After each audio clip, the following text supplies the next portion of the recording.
Welcome in, ball balls and ball girls. Hope you guys are doing super well today. Monday, March 15th, here, about 2 weeks out from opening day. And I hope you guys are excited as I am. If you're joining me on YouTube, thank you. You get to see Babyface Jay here. If you're joining me in the podcast, lucky you because you don't have to see Babyface me. But either way, thank you guys so much for being here. Really appreciate you guys. Before we get too far into it, I do want to just shout out one of our new sponsors, the coldest water bottle. Guys, I'm telling you, go to the link in the description on YouTube or in the podcast and go and get you one of these. 36 hours of cold, great taste, light, just great color selection.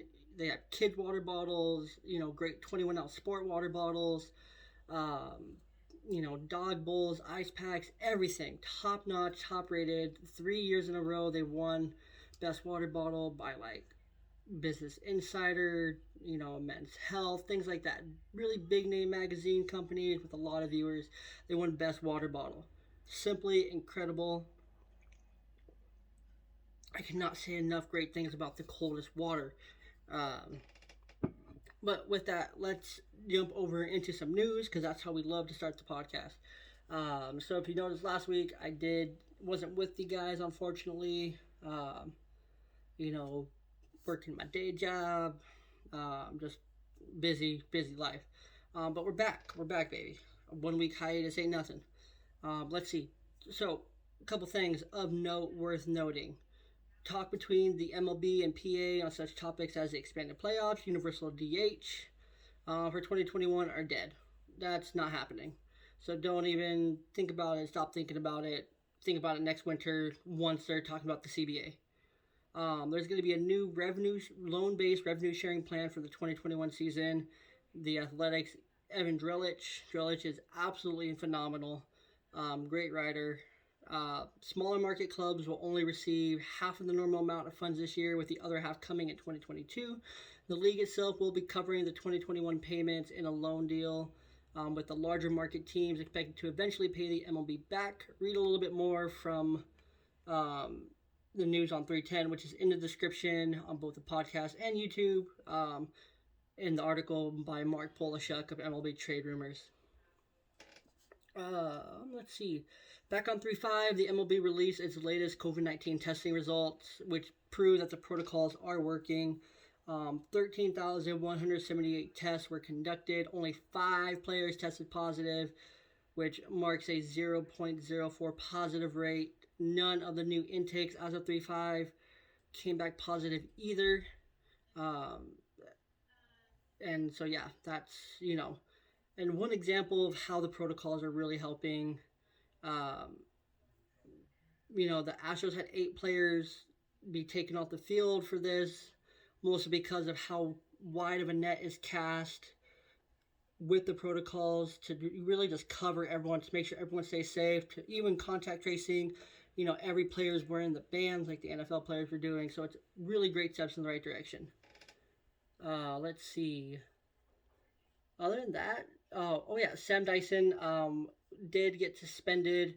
He's under investigation for a domestic violence allegation, so he's being fully investigated. Let's see. And the Rangers announced that they were going to be at full capacity for opening day. 100% full go. If you're in Texas, stay safe.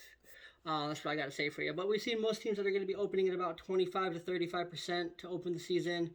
Some clubs are a little bit more, but overall, most teams are about that 25 to 35% range, which is awesome. There's opening day baseball. So make sure you guys follow your local team to see when their tickets are going on sale. If you're a Mariners fan, tickets go on sale the 25th, unless you're on the mailing list, and the 24th, and unless you're a season ticket holder on the 23rd. Most stadiums are going to be selling tickets in pods, so tickets in groups of 1 to 6 people. So you do have to buy them within groups, and you'll be seated at a certain spot in the stadium. Let's see. So some minor league news. This is a big deal because this could highly impact labor negotiations going into 2022 with the MLB and the PA. So the 2021 minor league season is going to look a lot different. There's going to be altered rules and a lot of changes. Of the rules, per the league office, consistent with the preferences of our fans, the rule changes being tested are designed to increase action on the base pass, create more balls in play, improve the pace and length of games, and reduce player injuries. Some of the changes include, now pay attention here, this is what you're going to want to listen to. Starting in AAA, bases will be increasing from 15 square inches to 18 square inches. The rule should reduce collisions on the bases and increase in stolen base success. AA will experiment with a rule that addresses defensive shifts. The defensive team must have a minimum of 4 players on the infield, each of whom must have both feet completely in front of the outer boundary of the infield dirt. The rule is to increase the batting average of balls in play, or BABIP. So basically to create more action between AA and AAA for those rules. Encourage more base stealing, more action on the bases, and just more action in general. As we get down into low A, where it gets a little bit more interesting. So high A, pitchers are required to disengage the rubber prior to throwing to any base, with the penalty of a balk in the event the pitcher fails to comply. The rule was instituted in the Atlantic League in 2019, which resulted in a significant increase in stolen base attempts and an improved success rate. So again, another rule to get more runners moving on the bases. Low A. Low A ball allows the pitcher to throw a maximum of 2 pickoffs or make 2 step-offs per plate appearances. So pace of game, pace of play kind of rule. However, the pitcher can make a 3rd attempt, but it must result in an out. Then down in Low A West, will adopt on-field terms to enforce time limits between delivery of pitches, inning breaks, and pitching changes. So essentially a pitch clock, which we saw a couple years ago back in spring training. That's kind of been experimented with. I will post my pitch clock thoughts down in the description on both the podcast and on YouTube for you guys to find. Then in Low A Southeast, they will also use the same clock, but they will also use the automatic ball strike system to assist home plate umpires with calling balls and strikes, to ensure a consistent strike zone and determine the system's optimal strike zone. So again, super interesting. Robot umps have been a thing. I haven't talked a lot about them, mostly because I didn't know a lot. There's not a lot out there on robot umps, but we will get to see a lot. So do follow Low A Southeast very closely, because they will rely heavily on this. It's going to be a lot like replay, like in the NFL and the NBA, to determine what actually happened. Was it a ball? Was it a strike? Just gives a verified source. So it's going to be really interesting to kind of see what happens next. The next biggest piece of news, and this was just a really class act by the Los Angeles Dodgers. Outfielder Andrew Toles has been battling mental health issues that have kept him from playing professionally since 2018, but the club still renewed his contract for this season, according to Bill Plunkett of the Orange County Register. Toles is on the restricted list, meaning he won't collect his salary, but the team's decision enables him to maintain healthcare access that he desperately needs. So great class act move by the Dodgers there for Andrew Toles, and here's to a great recovery and hopefully get back on the field someday. On that, you can read the full newses from the 10th over on the blog. It's currently posted. Link will be down in the description on the podcast and in the YouTube. And then go and read through all that pesky roster news. There's been a lot. There's been a lot of injury news. Way too much to cover. But guys like JT Realmuto have returned to camp. Different injuries are popping up every day, so it's baseball season. It's spring training. It's going to happen. Most of them minor, but as we get closer and closer to opening day, these injuries become more impactful and more significant, because it not only does that mean that one player who's injured is going to go on the IL, but then it begs the question, who's going to be taking their spot. So really interesting. So do follow along with the injuries. I have all the injury updates from the last week over on 310's news, and then I will have all the newest injuries that will be coming out on Wednesday. Wednesdays are news days. So yeah, without any further ado, let's jump in and let's do some yearly previews.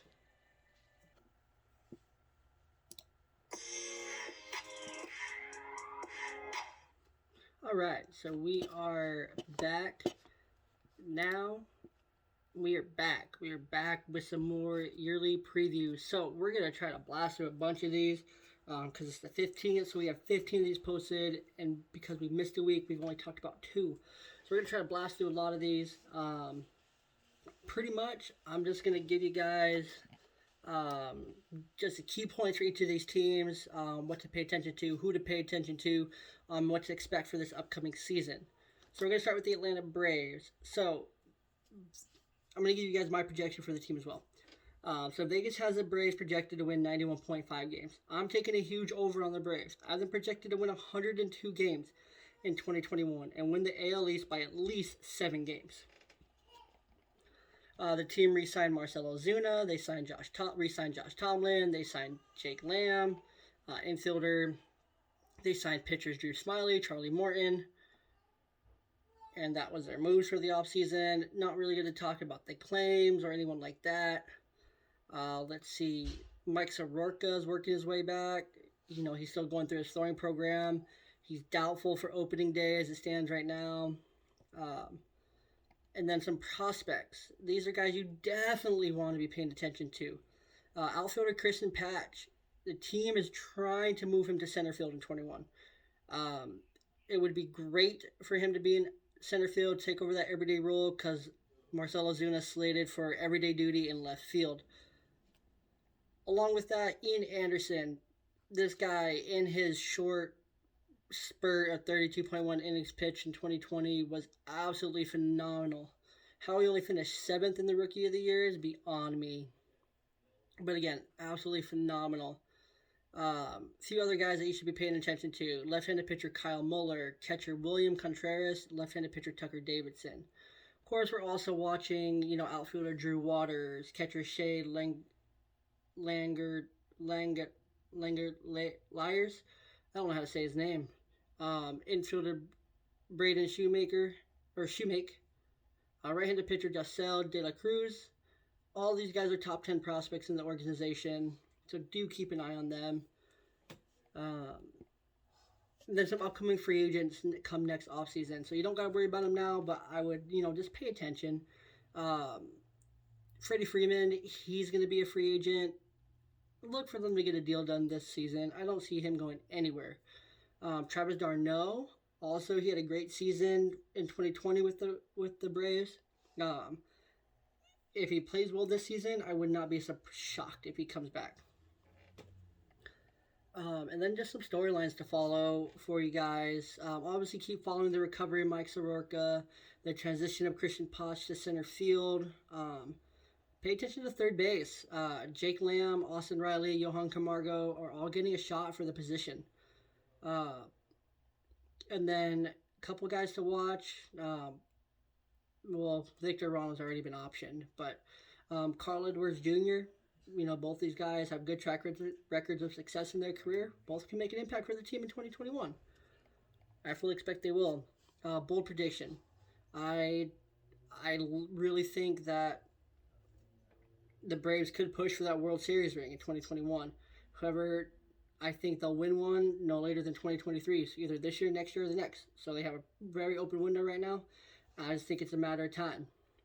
I think Ozzie Albies is due for a big year at the plate to help deliver that championship to Atlanta. Let's see who's next. So that's the Braves offseason in a nutshell. Again, I'll put all these links in the description, so the description is going to be filled with links. Houston Astros. Actually, I'll just put the whole folder from the website so you guys can go and read all the yearly previews. So the Astros. Vegas is projecting them at 86.5 wins. I'm pretty in line with that. I have them winning 85. The loss of Springer, Reddick, keeping Brantley. This team, Verlander is still working his way back. Greinke's, not getting any younger. So we'll really see what happens with the Astros. I just don't think they're as good as they once were. They signed Jake Odorizzi recently. They re-signed Michael Brantley, signed Jason Castro, signed Pedro Baez, and signed reliever Rin Stanek. So very minor moves, nothing too crazy. keep an eye on the duo of Miles Straw and Kyle Tucker. Both these guys are going to be in for everyday roles in 2020. So look to kind of see how they pan out. Another a handful of gens I'm paying attention to in Astros camp. Infielder Jeremy Pena, catcher Corey Lee, right-handed pitcher Hunter Brown, and right-handed pitcher Alex Santos, and outfielder Colin Barber. Each of these guys is a top 10 prospect in the organization, so keep an eye out for them. Zach Greinke. Ooh, my microphone's way just chilling right there. That's okay. Free agents in 2022. Zach Greinke, Justin Verlander, both are going to be 38 years old. Both have huge money coming off the books. Don't be surprised if neither of them are back with the team, and both of them could very well be spending their last season somewhere else next year. Carlos Correa still hasn't been offered a deal. There's still been no talks between the Astros and Correa. We're about 2 weeks out from opening day. He said he has to have a deal by opening day or he will not be staying in Houston. So keep an eye on that, and definitely keep an eye on it, because if he doesn't sign a deal, he's getting traded this season. No doubt. They're not going to let him walk for nothing. Let's see. The biggest storyline is genuinely it's championship or bust for the Astros. This is it. This is their last year to do it. Correa, Verlander, Greinke, all these guys coming off the books. Yes, they'll still have Altuve, Bregman, and Gurriel, but you got a guy like you got Yordan Alvarez coming back from double knee injury surgery, working his way back. Michael Brantley, who's been solid, but he's no George Springer MVP. You have two young guys in the outfield. You have an unproven rotation after Greinke and Christian Javier, who is doubtful for opening day. You have an inexperienced bullpen that doesn't even have Roberto Osuna anymore at the back end to lock down games. It's going to be really interesting to see what happens in Houston this season. I boldly projecting them to finish in 4th place in the AL West. Correa doesn't finish this season with the team. A combination of Altuve, Bregman, or Gurriel, one of them also doesn't finish the season with the Astros. I thought it would happen last year, but it didn't. But yeah, dynasty in Houston, it's over after this season. I know that's a bit bold, but it's happening. It's inevitable. Next is the San Diego Padres. So the Padres, look, they're projected to win 94.5 games. I'm taking them at 102. Still a few games behind the Dodgers, but right there, about 4 games out from the Dodgers. Biggest storylines, 14 years, $340 million deal, locking down Fernando Tatis Jr. through his age 35 season. It's simply incredible. Keone Kela, reliever. Mark Melanson, another great bullpen piece. Utility man Jerickson Profar, pitcher Mike Clevenger next season. Outfielder Brian O'Grady. They traded for Joe Musgrove, Yu Darvish, Blake Snell to revamp that rotation. They signed, I totally missed him, but infielder Ha-Seong Kim out of the KBO, who was the most coveted KBO want for most teams in the MLB. So they locked him up too. Prospects, they still have guys like Mackenzie Gore, infielder CJ Abrams, outfielder Robert Hassel III, outfielder Joshua Mears, left-handed pitcher Jaeger Hayes, right-handed pitcher Steven Wilson, infielder Eudry Rosario, left-handed pitcher Reese Kinner, and right-handed pitcher Jacob Nix, who are all top 30 prospects, who are all in camp. However, I think Nix did have to have surgery. And then obviously Ha-Seong Kim. He's going to be good. Wherever they put him on the diamond, he's going to be just fine, and that lineup is going to be great. The only free agent they actually have coming up next season is outfielder Tommy Pham, who will be entering his age 35 season.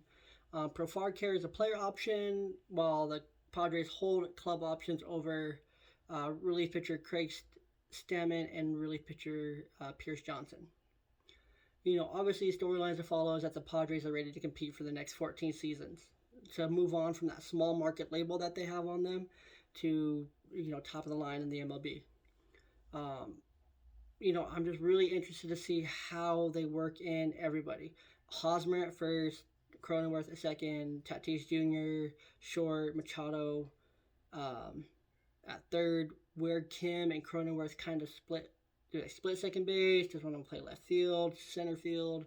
It's going to be really interesting to kind of see what that lineup looks like throughout the season. But I'm really excited. Um, I think the Padres could my boldest prediction for the Padres, they could have the MVP, the Cy Young, and the Rookie of the Year on this team. Um, Manny Machado or Fernando Tatis Jr., Yu Darvish or Blake Snell, and Ha-Seong Kim. Obviously, I think a big breakout's coming for Jake Cronenworth, and obviously a big rebound is coming for Eric Hosmer. If he can play, 2/3 of the games. Hit similar to what he did in 2020, play some good defense. Maybe not gold glove level again, but he doesn't have to. I think, he's going to be just really freaking good. The Padres will be so much better with him producing at that level once again. Next, New York Yankees. I'm not a big fan of the Yankees. If you heard me on Baseball Together with Brad and Brig, I trash Yankees a lot, and I just don't understand how Vegas has them projected at 95.5 games. I have them projected at 88 wins, which is wildly more realistic. No Tanaka, no Happ, no Paxton. Um, all these guys gone. I mean, yes, they re-signed DJ LeMahieu. That's a huge deal, but the other signings, uh, Justin Wilson, woo, good bullpen addition. Darren O'Day, okay, not bad. Corey Kluber, we don't know how healthy he's going to be. We don't know what form he's going to be in. So just another question mark after Garrett Cole. And then Tyon, yes, he's been great in camp, but how good will he be throughout the regular season? And then you got Luis Severino, who's working his way back from Tommy John surgery. You got Jordan Montgomery competing for a rotation spot. You got, it's hard to say even who could be in the rotation because they just don't have a lot of options. So again, still really interesting.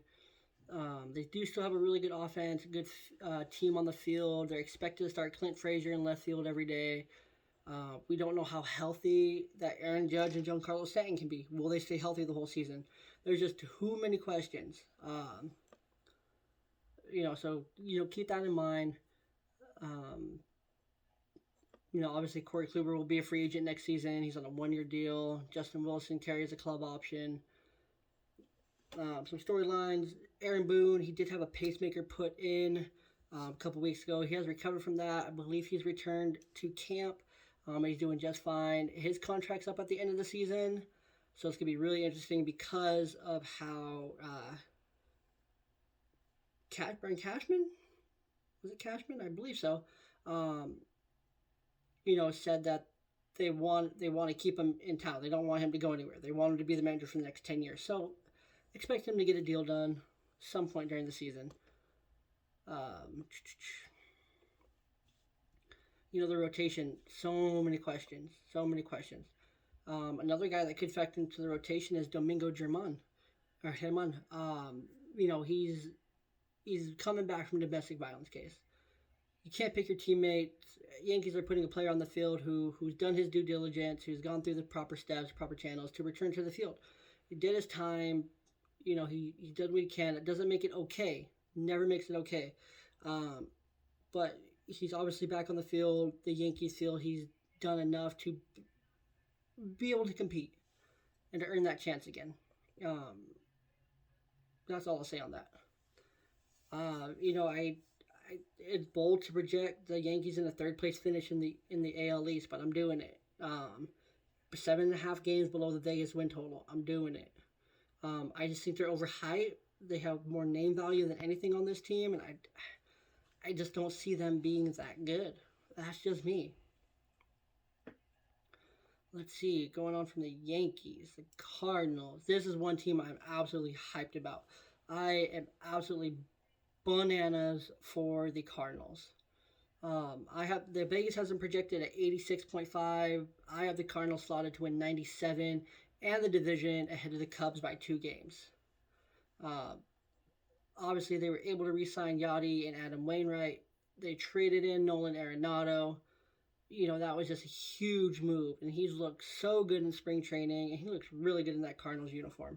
Multiple old players from the Cardinals, Albert Pujols, said you're going to absolutely love it there. So far, so good. The Cardinals just have a great system. They've been a long-time great franchise. Put out dozens of quality big leaguers. Um, some prospects to watch in camp. Dylan Carlson, Tyler O'Neill, both are just really good coming off of slow seasons, but I really think that both of them are due for a really big season in 2021. It's going to be really interesting to see what Arenado does. Did the Cardinals pay for a one and done, or are they banking on him staying? He has a $35 million player option going into next season. He'll be 32. He would be leaving $169 million on the table. An 8-year, $200 million contract isn't out of the question. But could he leave that on the table? Who knows? Next thing is it Adam Wainwright's and Yadier Molina? Is it their last year? Do they make a deep run at it? I think they do. I think this Cardinals team is just bursting with talent up and down, and I'm really excited to see what they do. But nothing's official yet. But I think with Arenado, Goldie, Yachty, Wainwright, just the rotation looking really good. I think the Cardinals are in for a really big season. I think they could take home the MVP with Arenado, the Cy Young in Jack Flaherty, and the Rookie of the Year in Dylan Carlson. So that's my other team with a big bold prediction who could sweep the awards. Let's see here. Oakland A's. My Oakland A's. Yes, I spent a lot of time in Oakland. Love the Oakland A's. Second place in my heart next to the Mariners. So Vegas only has them projected to win 87.5 games. However, I have them winning 94 games and finishing first in the AL West and getting to the ALCS. Yes, they lost Semien, Hendricks, Minor, Robbie Grossman. However, they were able to re-sign Mike Fiers. They were able to bring back Yusmeiro Petit. They were able to bring in right-handed relief pitcher Trevor Rosenthal. They were also able to bring in Mitch Moreland on a cheap deal. Right-handed relief pitcher Sergio Romo also came in. They still have Jake Diekman. They still have, Petit. They still have a great bullpen that I think is going to carry them through the season, as it's done many times. They also traded for Adam Kolarek, another ground ball specialist. Elvis Andrews to come in and fill that void at shortstop. Change of scenery might do him extremely well. A Rule 5 draft selection, Ka'ai Tom. I am crazy about this kid. I think he's an on-base machine, a defensive whiz. I think he's going to be an excellent fit in Oakland. Let's see. Jed Lowry, he's back in town. I don't see why he wouldn't make the Major League Club as a depth piece. AJ Puck, another guy I'm really high on, along with Jesus Luzardo. I think both those guys are going to have a great year in the rotation, coming back from injury. Sean Murphy, Matt Olson, Matt Chapman, Ramon Laureano, Mark Canha. All these guys, they just have such a good team. Just a really good, solid team. And it's what they do. It's the Moneyball way. It's the win games by getting on base way. Win games with the bullpen. Get on base, score runs. It's just the A's way, and they're gonna keep doing it. So stop thinking that they're not. Some storylines to follow. Back on the 26th of February, the team released the city's draft and the environmental impact report for a new waterfront ballpark. Absolutely stunning what it looks like. Just absolutely beautiful. Let's see. And that, of course, I think that the A's are winning the AL West. I think they're making a deep run into the playoffs. And you, you stop. Don't sleep on the A's. They do this every year. We all, disregard them. Don't think that they're going to be as good as they are, and then they surprise us all. Speaking of surprises, the Miami Marlins. Um, wow, were they surprising last year? They made the playoffs. However, they're only projected to win 85 games. Um, I oh they have them winning less. Actually, I typed out my notes wrong. Let's see. Miami Marlins are projected to win 70.5 games. The Marlins are getting dogged, which is awful because this team is way more talented than 70 wins. However, yes, they play in the ridiculously competitive NL East now. I still think they're going to finish in fifth, but I do think they win at least 85 games or so. However, I don't think that they're going to be back in the playoffs anytime soon. Let's see, some of the moves they made, they signed Adam Duvall, Anthony Bass, Ross Detweiler. They traded in reliever Dylan Floro, pitcher John Curtis.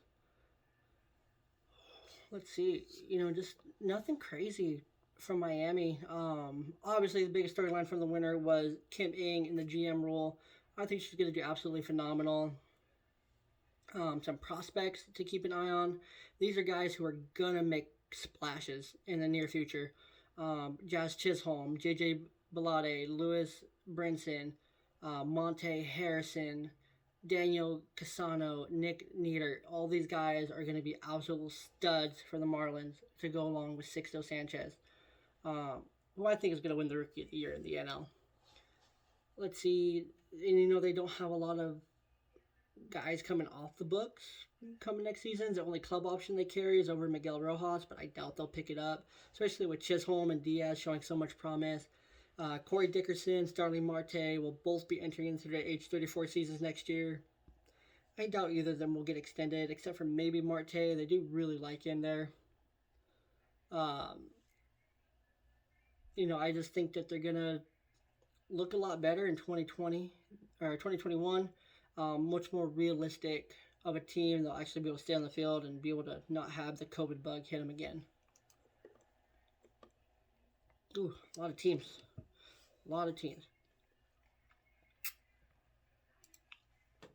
This is why you don't miss a recording day. Chicago Cubs. The Chicago Cubs, they're projected to win 79.5 games. That can't be right. 79.5 games. Wow. I think I'm more in on the Cubs than most, but I think that the Central is a two-team race between the Cubs and the Cardinals. Cardinals got the edge at 97, but the Cubs are going to be right there at 95. They were able to get rid of and get John Lester off the books. Outfielder DH Jose Martinez was non-tendered. Kyle Schwarber was off the books, and Albert Almora Jr. was off the books as well. They did trade away Yu Darvish. However, they were able to bring in reliever Brandon Workman. Reliever Ryan Tempera was re-signed. Outfielder Jake Marcinek was brought in. Pitcher Jake Arrieta was brought in. Reliever Cole Stewart were brought in. Jock Peterson, the shocking shock of the spring, who's absolutely crushing the ball, getting on base every other at bat. Just simply incredible. Reliever Andrew Chafin. Pitcher Trevor Williams, catcher Austin Romine, reliever Jonathan Holder. They traded in for Zach Davies, which I think was absolutely incredible move. Posted a 2.73 ERA with a 3.88 FIP over 69.1 innings pitched. Sneaky good move right there, atop the rotation. They made just a lot of small moves, but none that were so crazy that gonna knock your socks up, except for that Jack Peterson sign, which might be the best one of all winter so far in spring. Adbert Alonso is a prospect that Cubs fans need to be watching. He's been turning a lot of heads in spring. He could be taking a giant leap coming into 2021.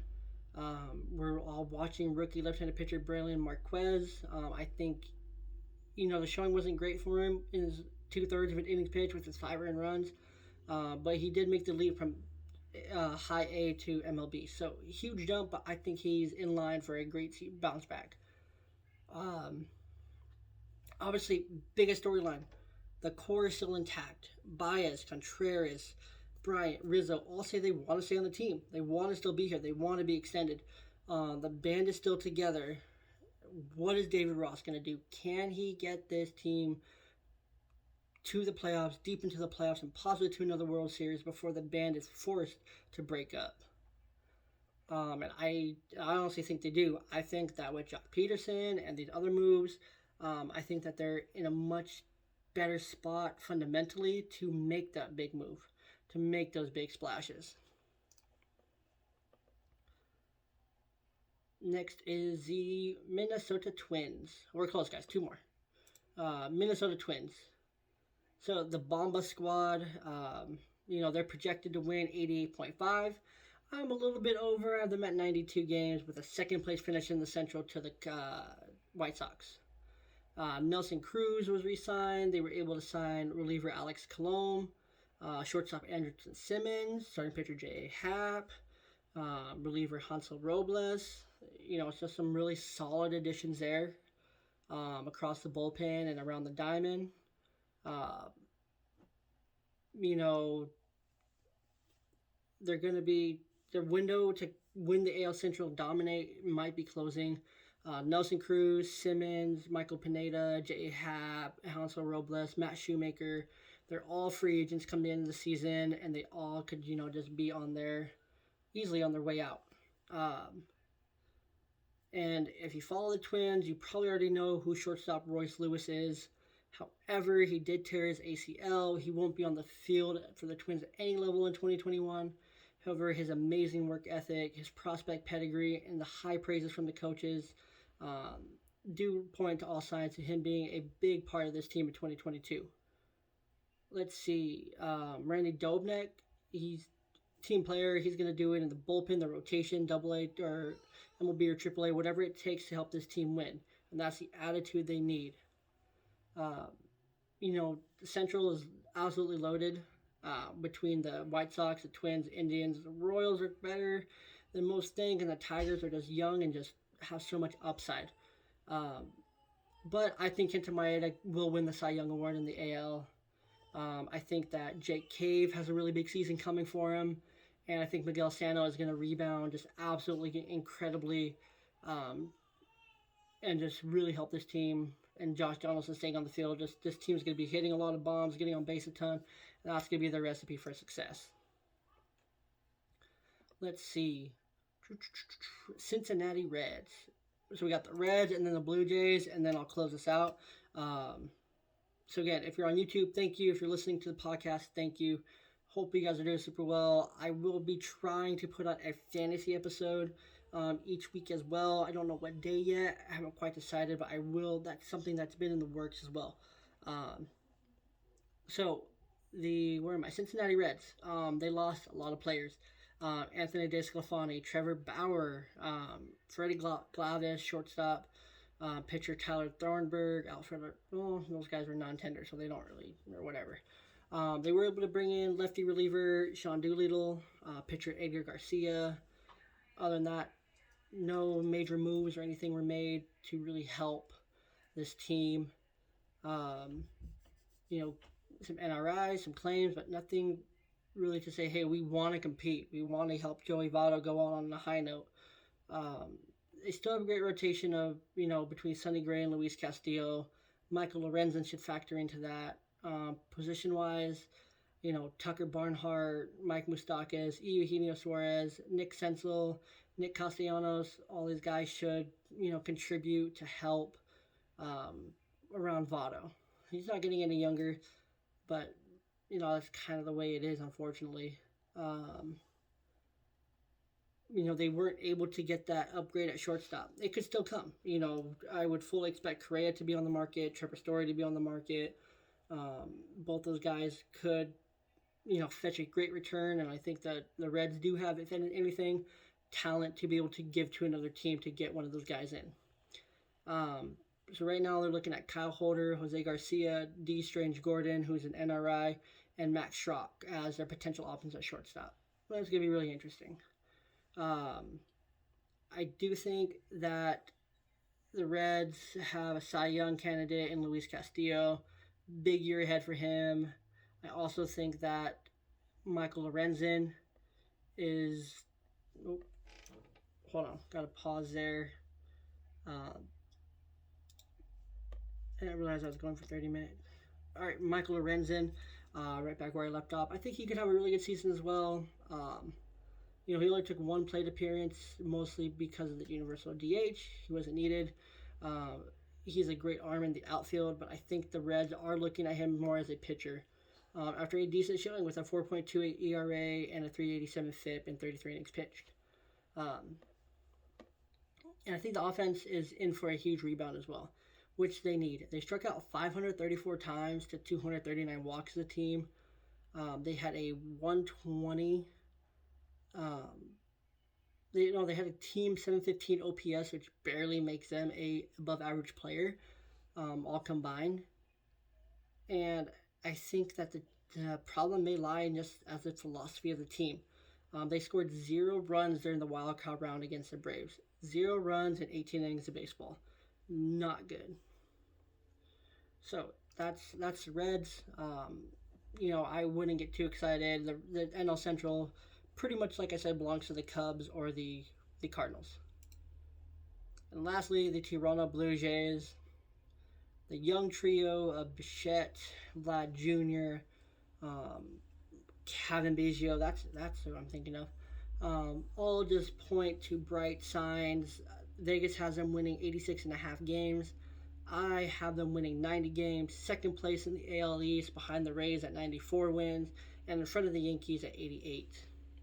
The arrivals of George Springer, Marcus Semien, reliever David Phelps, reliever Kirby Yates, pitcher Tyler Chatwood, Robbie Ray, trading in for Steve Matz.